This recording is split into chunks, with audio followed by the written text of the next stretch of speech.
Sa taas na mahigit 30 talampakan,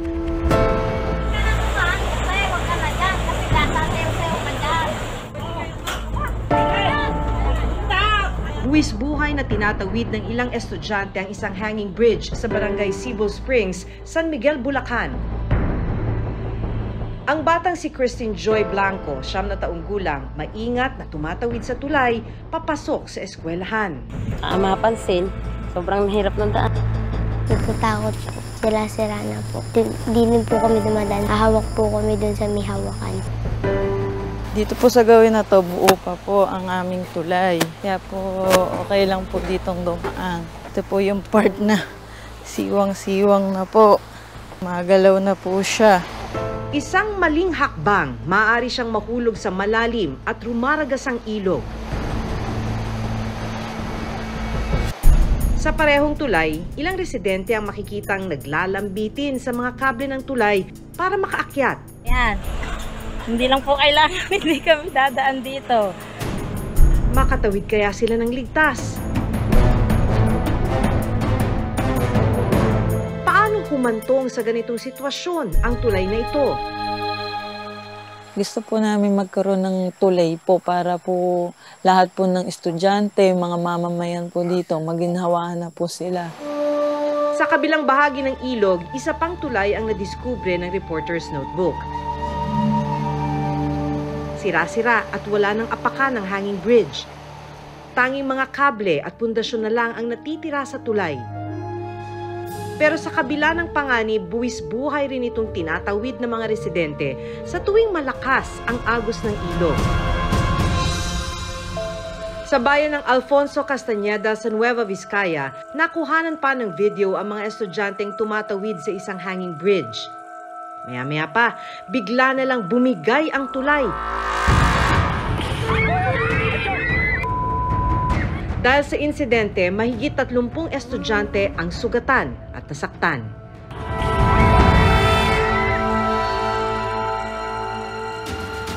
Sa bayan ng Teresa sa Rizal, isa ring hanging bridge ang bumigay matapos ang paghagupit ng bagyong Enteng. Ito yung tulay noon, bumagsak nga nung dahil sa bagyong Enteng, sa lakas ng tubig, ng baha, ito ang nangyari.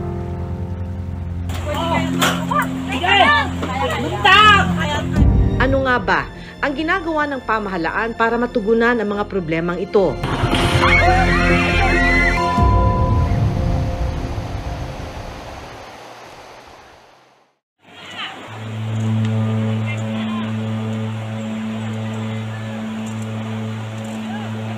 Sa gitna ng masamang panahon sa barangay Cebu Springs, Mawa naman yung mga bata, kaya aga-aga tatanghaliin. Eh, wala tayong magagawa. Malalim eh. lakas loob na tinatawid ni Christine Joy o CJ ang sira-sirang hanging bridge. Papasok siya noon sa paaralan. Minsan po, pagka po malalim yung ilog, dumadaan po kami doon. Gusto ko lang po sabihin na bilisan po nila yung paggawa para po nadadaanan.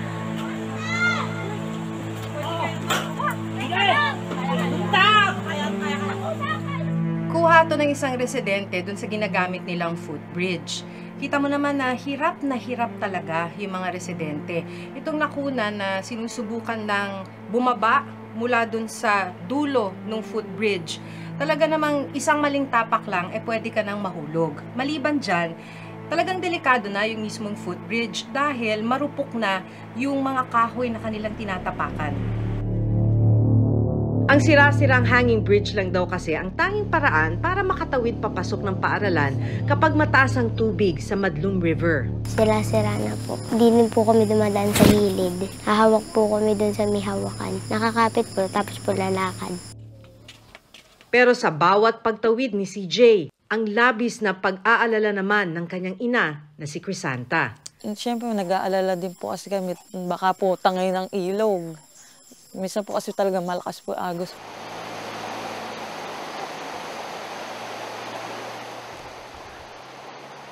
Dito po kami dumadaan pagka po wala po kaming choice na daanan.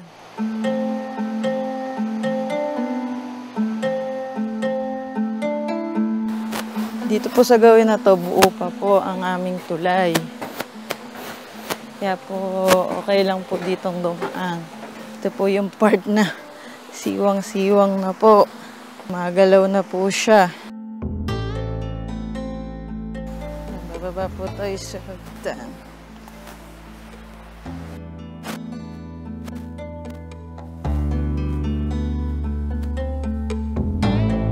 Gusto ko lang po yung tulay po namin sana magawa na po.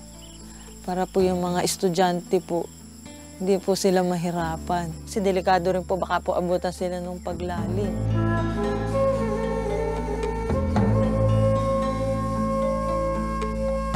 Yan. Hindi lang po kailangan, hindi kami dadaan dito. Makapigil hininga rin ang eksenang nakuhanan ng video nitong nakaraang linggo. Makikita ang mga residente na nasa kabilang dulo ng hanging bridge. Abot mo na ibag mo kay Empoy. Pahirapan ang pag-akyat nila sa mga nakabagsak na bahagi na ng tulay. Naglalambitin sila sa mga kable para makaakyat at makatawid ng ilog. Sa pagbisita namin sa Barangay Cebu Springs, San Miguel, Bulacan, maayos ang lagay ng panahon kaya balsa ang ginagamit ng mga residente para makatawid ng Madlum River. Gawa ang mga balsa sa mga gulong, mga pinagtagpi-tagping kahoy at lumang drum. Maya-maya pa, isa-isa nang isinakay ang ilang residente at motorsiklo sa balsa patawid ng ilog na papuntang Doña Remedios Trinidad, Bulacan. Itinulak ito ng ilang residente patawid sa kabilang sityo. Tulong-tulong naman ang iba pang residente sa paghihila ng lubid para maitawid ang mga residente.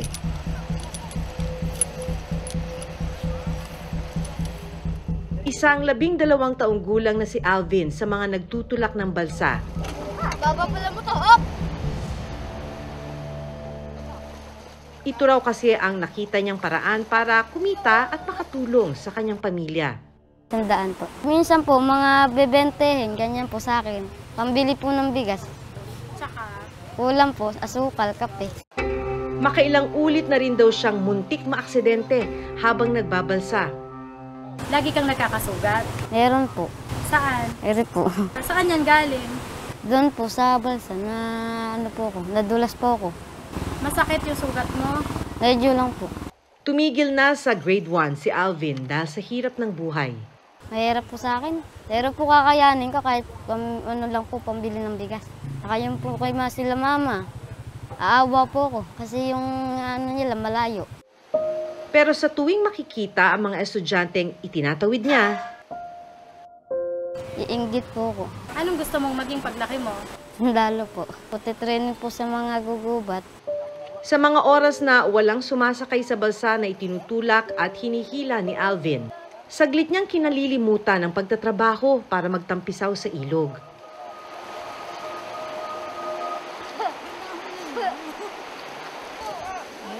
Pagpatak ng alas 5 ng hapon, oras na ng uwian ni na CJ.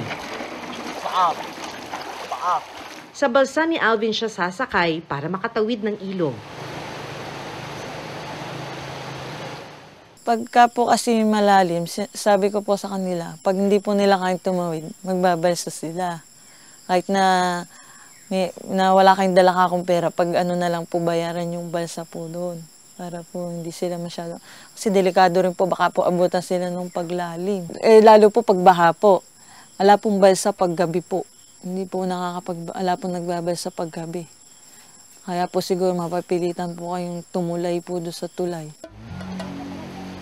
Naabutan din namin ang truck na ito na sinusuong ang ilog sakay ang mga pauwing estudyante. Ito pong truck na ito, pagka malalim, dalawa po ito. Yung isa, nakapermis dito. Yung isa, nakita. Mas mababaw yan, dumidiretso po yung truck para makaahon ng bundok. Dire-diretso po na sila, paahon. Pag malalim, nandoon yung isa, standby yung isa ron sa kabila. Tapos yung isa nandito. Obligadong sumakay ng bangka yung mga bata. Ito ang araw-araw na kalbaryo ng mga residente para lang makatawid. Hindi lang po kailangan, hindi kami dadaan dito. Bakit nga ba umabot sa ganitong sitwasyon ng tulay na ito sa Barangay Cebu Springs?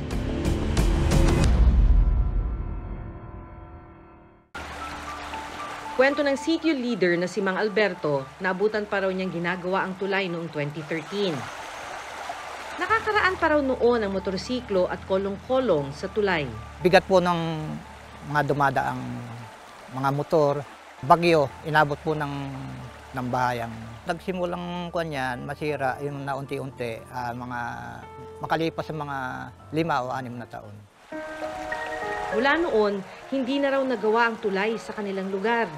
May mga request po, pero wala pa pong tugon yung ating pamahalaan tungkol doon sa request ng konkretong tulay. Gusto po namin magkaroon ng tulay po para po lahat po ng estudyante, mga mamamayan po dito, maginhawaan na po sila. Sa isa pang parte ng Madlum River, nadiskubre naman ng Reporter's Notebook ang mga naiwang bahagi ng isang lumang tulay. Taong 2013 nang unang ipinalabas sa GMA Public Affairs ang kwento ng mga estudyanteng tumatawid sa ilog gamit ang mga kawad na nagsisilbi nilang tulay. Buwis buhay ang pagtawid nila sa Monkey Bridge.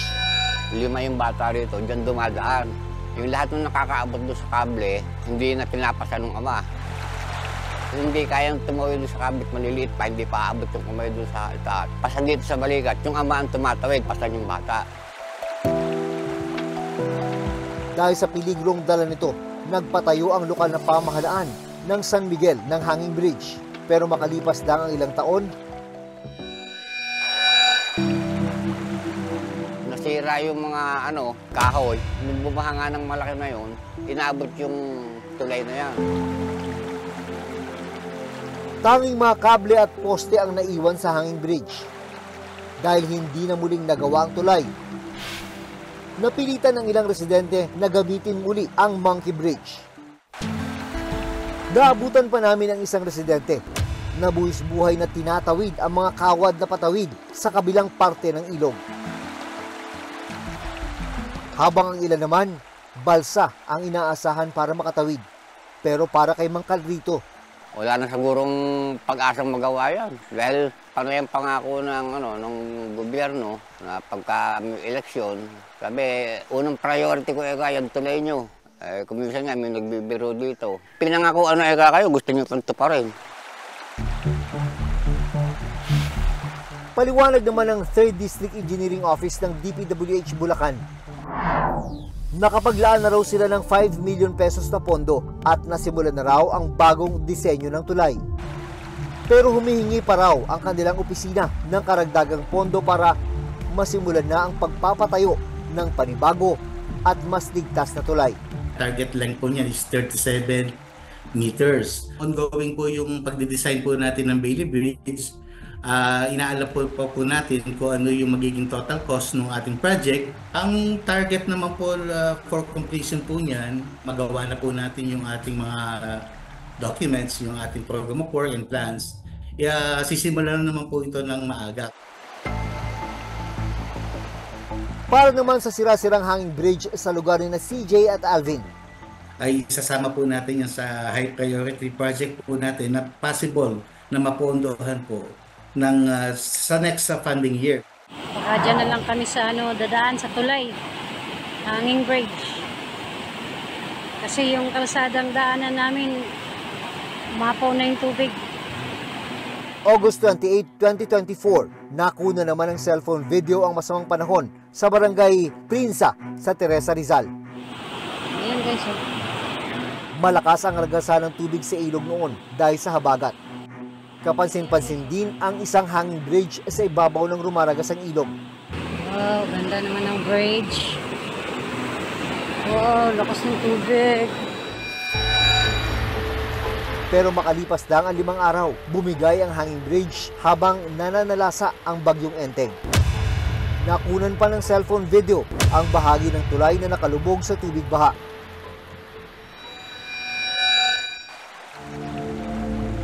Makalipas ang mahigit 1 buwan nang masira ang tulay, pinuntahan ng Reporter's Notebook ang Hanging Bridge.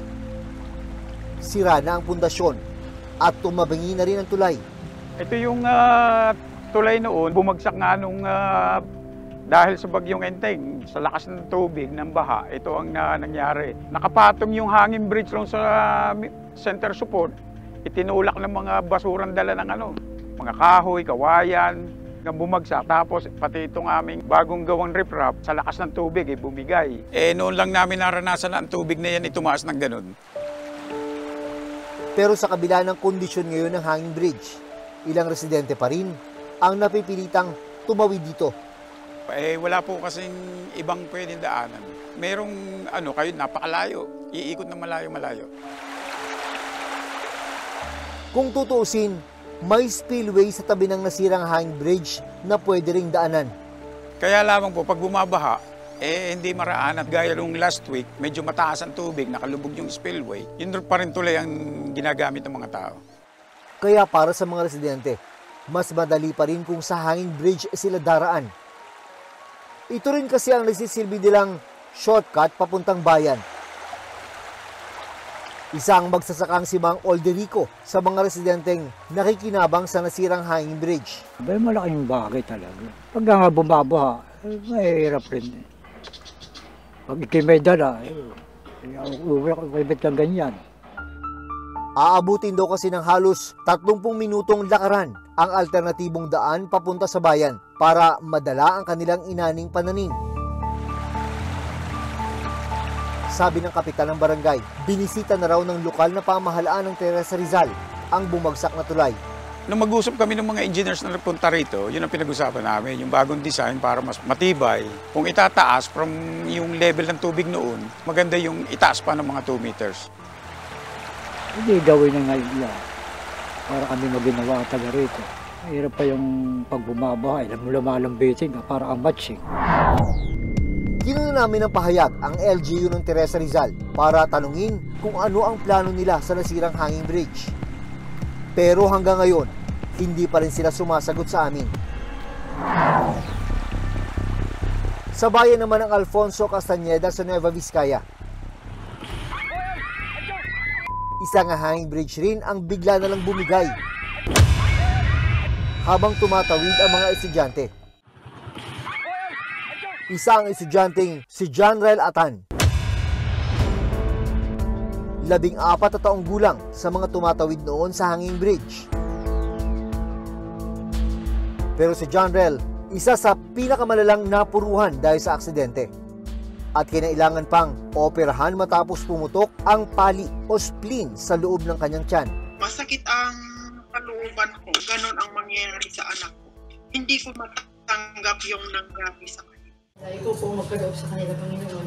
Patubayan mo rin ang mga anak nila, Panginoon. Nito lang nakaraang linggo, nakalabas na ng ospital si Janrel. Patuloy siyang nagpapagaling. Pero hindi pa rin daw nawawala kay Janrel ang takot sa naranasang aksidente. Natakot po siya sa nangyari, kaya gano'n hinahawakan sa kamay habang siya ay natutulog. Sa investigasyon ng mga otoridad, overloaded ang tulay, kaya ito bumigay. Umabot kasi sa halos 4 na po ang mga estudyante at guro na sabay-sabay na tumawid sa hanging bridge, samantalang hanggang 5 katao lang daw ang kaya nito. Sa opisyal na pahayag ng lokal na pamahalaan ng Alfonso Castañeda, sinabi nilang agad silang rumesponde sa pinangyarihan ng aksidente at nagbigay ng atensyong medikal sa mga sugatang estudyante. Sinisiguro din lang patuloy nilang imo-monitor at bibigyan ng tulong ang mga biktima ng aksidente. Sa ngayon, unti-unti nang sinisimulan ang paggawa ng bumigay na hanging bridge matapos ang insidente. Ayon sa datos ng Department of Public Works and Highways o DPWH, sa mahigit 4,000 tulay sa bansa, mahigit 2,000 rito ang may tuturing na nasa good condition. Halos 2,000 naman sa mga tulay na ito ay may tuturing na fair condition o walang malaking depekto, habang mahigit 200 tulay naman ang may tuturing na poor condition o may malaking panganib sa lugar at sa mga gumagamit nito. Para sa isang eksperto, mahalagang namomonitor ang kondisyon o ang tinatawag na structural integrity ng mga tulay para maiwasan ang mga panganib tulad ng nangyari sa Nueva Vizcaya. Yung ating mga buildings may mga annual inspection din yan. No? Ganyan din ang bridges. Pagka merong report na something sa isang inspection, merong part na damage, those should be attended to. Otherwise, lalaki damage na yan. No? Dapat din daw na napag-aaralang mabuti o nagagawa ng maayos ang feasibility study para matiyak na matibay ang tulay at hindi basta-basta nasisira kapag dumaraan ang malalakas na bagyo. Hindi pwedeng after 1 year sira agad o papalitan mo na after 10 years. Pag poor ang kalye, poor ang mga bridges o kaya nasira, hindi na repair agad, pwede nating sabihin na nagkukulang ang mga local government. Isa yan sa mga indicators kung mahusay ang pamamahala ng isang local government. Ang DPWH naman po ay lagi pong nakaagapay po yan sa pangangailangan po ng ating mga residente. Lalo-lalo na yung dati nating nakikita na tumatawid po sa cable. Hopefully, isaayos na din po yan para sa kapakinabangan din naman ng ating mga residente na nasa location po na yun. Napakahalaga ng papel na ginagampanan ng mga hanging bridge sa mga nakatira sa mga liblib na lugar. Madalas, ito lang ang tanging paraan para makarating sila sa kabihasnan, para mag-aral, magtrabaho at kumuha ng iba pang serbisyo. Kaya sa mga pagkakataong sira, delikado at hindi ito matawiran, malaki ang epekto nito sa kanilang buhay, kabuhayan at maging sa kaligtasan. Hanggang sa susunod na Sabado, ako si Maki Pulido. Ako si June Veneracion at ito ang Reporter's Notebook.